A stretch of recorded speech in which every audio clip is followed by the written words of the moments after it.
ಅಂತ ಒಂದು ದಾವಣಗೆರೆ ಶಕ್ತಿ ಇನ್ನಿಲ್ಲ ಅಂತ ಸುದ್ದಿ ಕೇಳಿದಾಗ ನಿಮಗೆ ನಿಜಕ್ಕೂ ತುಂಬಾನೇ ನೋವಾಗುತ್ತೆ. ಬಟ್ ಸಂಪೂರ್ಣವಾದ ಬದುಕನ್ನ ಬದುಕಿದ್ದಾರೆ. ಅವ್ರ ಬದುಕು ನೂರಾರು ಜನಕ್ಕೆ ಆದರ್ಶ ಆಗಿದೆ. ಸಾಧನೆಗಳನ್ನು ಸಿಕ್ಕಾಪಟ್ಟೆ ಮಾಡಿದ್ದಾರೆ, ಸಿಕ್ಕಾಪಟ್ಟೆ ಜನರಿಗೆ ಸಹಾಯ ಮಾಡಿದ್ದಾರೆ. ಅವ್ರ ಮಾರ್ಗದರ್ಶನದಲ್ಲಿ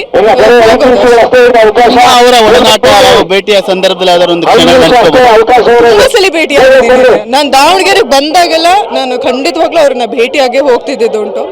ಲಾಸ್ಟ್ ಈಗ 1.5 ವರ್ಷದಿಂದ ಭೇಟಿಯಾಗಿ ಈವನ್ ಮದುವೆ ಕೂಡ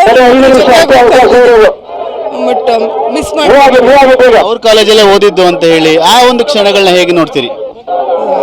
ಅವ್ರ ಕಾಲೇಜಲ್ಲೇ ನಾನು ಇಂಜಿನಿಯರಿಂಗ್ ಮಾಡಿದ್ದು, ಅವ್ರ ಕಾಲೇಜಲ್ಲೇ MBA ಮಾಡಿದ್ದು, ಅವ್ರ ಕಾಲೇಜಲ್ಲೇ ಅವ್ರನ್ನ ನೋಡ್ಕೊಂಡೇ ಬೆಳೆದಿರೋದು ನಾವು. ಅಸಂಖ್ಯಾತ ವಿದ್ಯಾರ್ಥಿಗಳನ್ನ ವಿದ್ಯಾವಂತರಾಗಿ ಮಾಡಿರುವಂತ ಒಂದು ಎಜುಕೇಶನ್ ಸಂಸ್ಥೆ ಮಾಲೀಕರಾದವರು, ಹುಟ್ಟಾಕುವಂತವ್ರು ಇವತ್ತವರಿಲ್ಲ. ಅದನ್ನೇ ಹೇಳಿದ್ದು, ದಾವಣಗೆರೆನ ನಾವು ಎಜುಕೇಶನಲ್ ಹಬ್ ಅಂತ ಹೇಳ್ತೀವಿ. ದಟ್ ಇಸ್ ಬಿಕಾಸ್ ಆಫ್ ಅಪ್ಪಾಜಿ. ಭಾವುಕರಾಗಿದ್ದೀರಿ ಇನ್ನು. ಹೌದು ಹೌದು, ಅಂದ್ರೆ ಇದೇ ಊರು, ಅವ್ರನ್ನ ನೋಡ್ಕೊಂಡೇ ಬೆಳೆದಿರೋದು.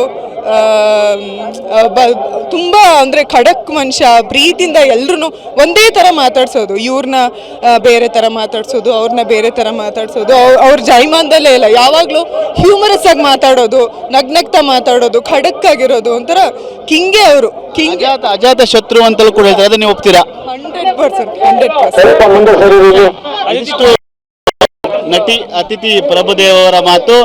ಒಂದು ರೀತಿಯಾಗಿ ದಾವಣಗೆರೆ ಶಕ್ತಿ ನಮ್ಮ ಜೊತೆ ಈಗಿಲ್ಲ, ಯಾಕೆಂದ್ರೆ ದಾವಣಗೆರೆಗೆ ಶಕ್ತಿ ಆಗಿದ್ರು, ಅವರನ್ನ ಕಳೆದುಕೊಂಡು ದಾವಣಗೆರೆ ಬಡವಾಗಿದೆ.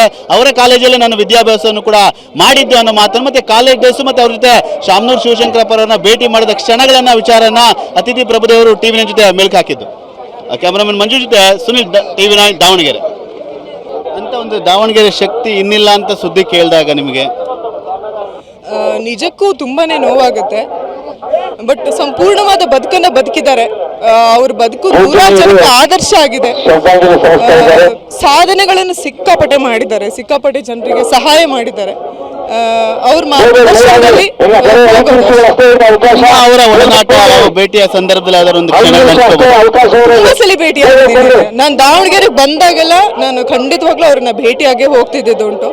ಲಾಸ್ಟ್ ಈಗ 1.5 ವರ್ಷದಿಂದ ಭೇಟಿಯಾಗಿ ಈವನ್ ಮದುವೆ ಕೂಡ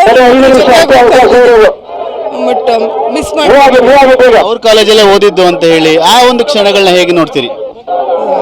ಅವ್ರ ಕಾಲೇಜಲ್ಲೇ ನಾನು ಇಂಜಿನಿಯರಿಂಗ್ ಮಾಡಿದ್ದು, ಅವ್ರ ಕಾಲೇಜಲ್ಲೇ MBA ಮಾಡಿದ್ದು, ಅವ್ರ ಕಾಲೇಜಲ್ಲೇ ಅವ್ರನ್ನ ನೋಡ್ಕೊಂಡೇ ಬೆಳೆದಿರೋದು ನಾವು. ಅಸಂಖ್ಯಾತ ವಿದ್ಯಾರ್ಥಿಗಳನ್ನ ವಿದ್ಯಾವಂತರಾಗಿ ಮಾಡಿರುವಂತ ಒಂದು ಎಜುಕೇಶನ್